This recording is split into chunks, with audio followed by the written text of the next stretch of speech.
What's going on, everybody? Welcome into a fresh hour of CBS Sports HQ. I'm Jacqueline D'Agostino. College football is going to be here before we know it. We are counting down the days. The AP preseason top 25 just dropped this week, and CBS Sports just released the All-America team. So we have some big names to discuss.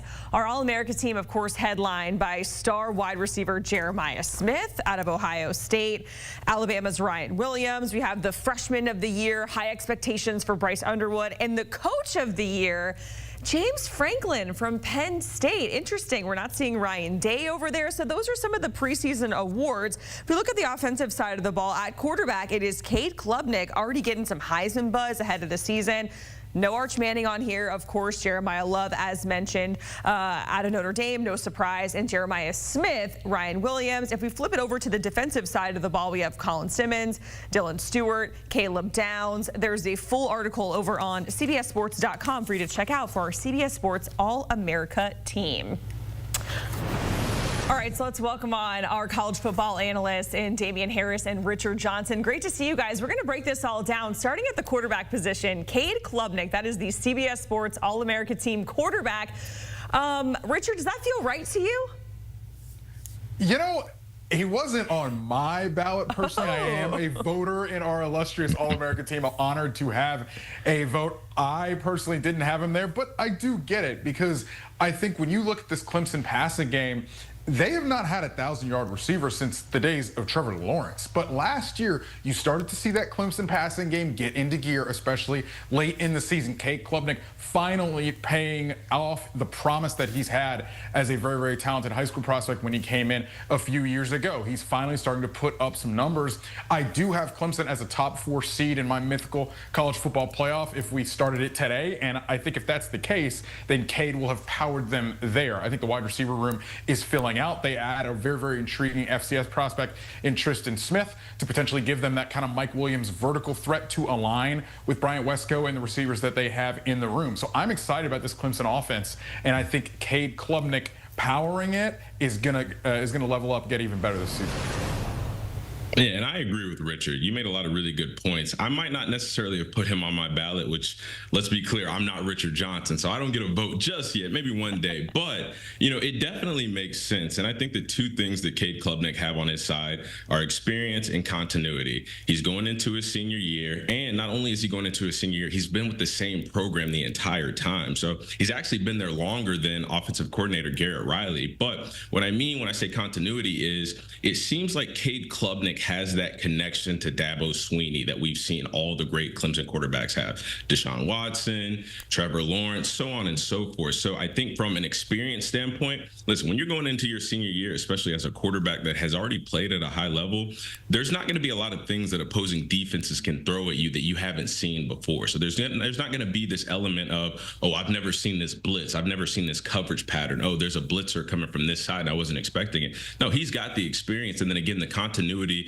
within the infrastructure of the team. We know that Clemson is a team that's very different. It's a program that's different from a lot of other places. They don't like to go outside and go into the transfer portal. They like to get guys and keep them. They're not as transactional as other teams.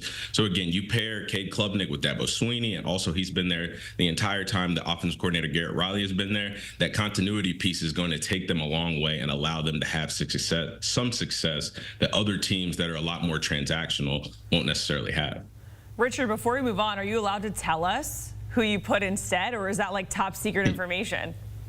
Well, you know, we got to keep some secrets behind the curtain. But I got to say, Damian Harris does not need a vote. Damian Harris is my All-American. He's my RB1 6 days a week and twice on Sunday. All right, same. I co-sign that sentiment, my friend. All right, let's talk about two veteran running backs that make the team in Jeremiah Love and Nick Singleton. Damian, I'll come to you here. No surprise with these two guys.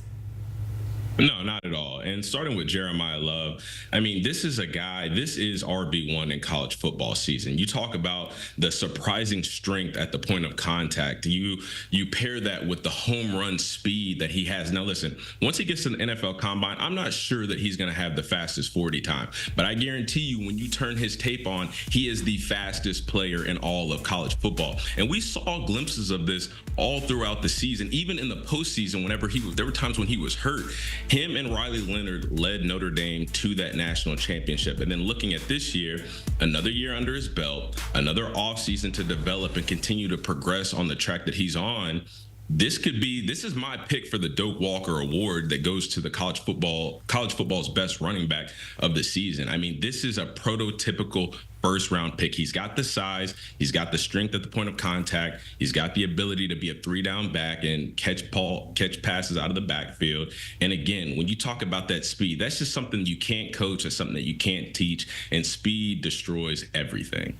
All right, if we go to the defense, we have two Texas Longhorns on the list in Colin Simmons and Anthony Hill. So, Richard, what does this kind of tell us overall about the Longhorns defense and how it's going to look this season if we have these two guys that are on this All-America team leading the charge for the Longhorns? Jacqueline, we haven't even mentioned Michael Taft. He's not on this team. He's the tremendous safety that Texas has. Texas is stacked on all three levels of this defense. Should be one of, if not the best defense in college football this season. My one question mark with Texas is in the defensive interior. They're bringing in some new transfer portal pieces at defensive tackle. This is kind of the third year in a row that they've changed out up front on the defensive interior. As long as that's settled, I got no problem with Texas as the best defense in football. And these two players that you see on the screen, some of the best defensive players in college football, no matter who they're playing with. Colin Simmons is an absolute freak coming off the edge. And Anthony Hill, guy's got a supercomputer for a brain as a linebacker there. They are just really, really good players. Can't wait to see them shine this season. All right, and there you see it there, our All-America defense team. A reminder, you can find it online at cbssports.com. If we look at this list in totality, there's 6 teams with 2 players each on the All-America team, and Penn State leading the way with 3 players. So a lot of our analysts are saying, hey, this is the year for Penn State. If there's a year to kind of get ahead of Ohio State, this is it for James Franklin and company, right? So is this All-America team, Damian, and the fact that Penn State is leading the way indicative of what we're going to see for Penn State in the CFP and beyond?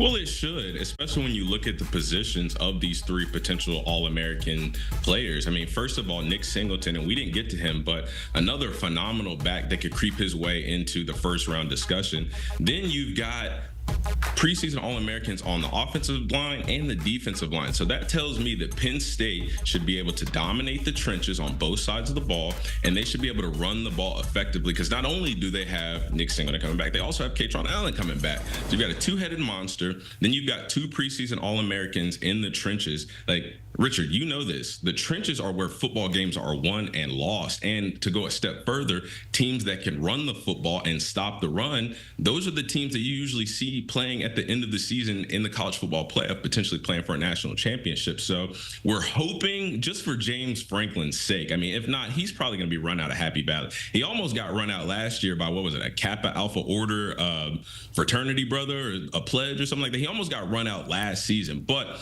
if the Penn State team, with the talent that we all know that they have, do not finally get over the hump, we're going to be sitting here having the same exact conversation that we've been having, it seems like, for years. When is enough with James Franklin? It's crazy because you can get to the CFP and still, if you're a Big Ten team with high expectations, you got to win it all. And Ryan Day knows that better than probably any other Big Ten coach. But still, there is a lot of love for the Nittany Lions kind of all across the board here on this list, including the aforementioned James Franklin, because he is the CBS Sports Preseason Coach of the Year. Richard, will you give him that nod over, say, Ryan Day? Is that someone that you agree with being in that position, James Franklin? Yeah, you know, I think that what Penn State did last year was get so close to getting over the hump, right? To their credit, they did win games in the postseason. Now, they beat Boise State and SMU. Those were teams that they were supposed to beat. And then they get to Notre Dame, and they had a fighting chance to win that game at the end, but were not able to get over the hump. So now there's really only one thing for Penn State to do, for James Franklin to do with this Penn State program. I think anything short of a Big Ten championship berth and a berth in the semifinal of the national championship game is an absolute failure for this Penn State team. I want to give James Franklin a lot of credit, by the way. One of the things that they did in the offseason was say, hey, our receivers are not up to snuff. We're going to change over that entire room, bringing in a player like Trevor Pena, for instance, from Syracuse, who I think is going to be a really, really good player, and a freshman, Kobe Howard, also, who's a name to know. He's been a slot receiver who's really been wrecking shop in camp. I just think that Penn State has done so much under James Franklin. There's just one thing left to do. It's a hard summit to climb. It took Ryan Day quite a while, and he had appeared in national championship games and gotten so close. There's only one thing for James Franklin left to do at Penn State. All right, let's make our way down the awards list. In the preseason, Heisman winner doesn't go to a quarterback, but rather it is Ohio State star wideout and Jeremiah Smith. Right now, he's at 12-1. Those are the odds for him to win the Heisman. The best odds for a non-quarterback. But Damian, you know, it's the sentiment, the best player on the best team, right? That's usually how it goes. But what kind of season does he need to have and Ohio State need to have for him to actually win the Heisman? Well, I'm going to be honest with you, Jacqueline. All Jeremiah Smith needs to do is what we all think that he's going to do, which is be the best player in college football. And I'll say, one, if he does that, Ohio State will be one of the best football teams in the country. But two, like, I don't know if in totality, whether it's media members, whether it's fans at home, coaches, players, etc., I don't know if we quite understand what we're witnessing and what we're watching when we see Jeremiah Smith play. He is as technically sound as he is, as athletic as he is, he still has the ability to just go out and just be better than the people that line up against him. And listen, I don't need to sit here and tell anybody how big and strong he is, how he has strong hands, how he's faster than everybody. Just turn on his tape. You'll see it. But what I am here to do is tell the people the truth. And my truth is, if Jeremiah Smith continues to progress at the rate that we think he can and is more than capable of, and not only do we think he can do it, he thinks he can do it as well, this could be the best wide receiver. And I know people are going to look at me crazy. We could be in the midst of seeing the best wide receiver, not only in the history of college football, but all time, period. Again, there's a lot of things he has to do. He's got to get to the NFL first. He's got to put up that 1,000 yards and 10 touchdowns that he said he would do as a 19-year-old freshman. Yes, we understand that. But again, looking at what we see on the field, looking at not only that, the way that Ohio State and Coach Hartline, the wide receiver coach at Ohio State, the way that he has developed first round pick after first round pick after first round pick after first round pick. And not to mention, he is the offensive coordinator now calling plays. I mean, this is just a recipe for success and development for Jeremiah Smith. And I will say it again, if he continues on the trajectory that he's on right now, and we've only gotten a serving size, we've only seen one season of it, he could go down as one of the best ever. Jeremiah Smith, by the way, the only unanimous selection in this year's voting. All right, finally, the CBS Sports Preseason Freshman of the Year. That goes to Bryce Underwood as he tries to bring the Wolverines back into the title conversation. So what are your expectations for him in Ann Arbor, Richard? I think it's got to be Bryce Underwood for this award, because at the end of the day, if he comes on like people think he can, and it may take a little bit for him, because I think in the early going, that Michigan coaching staff is going to have to try to get him to play fast and loose and free. It's okay if you make mistakes. You're a freshman. People are going to expect it. They've got an early September tilt against Oklahoma where Brent Venables is going to throw the kitchen sink at him. He's got to be ready for that as a passer.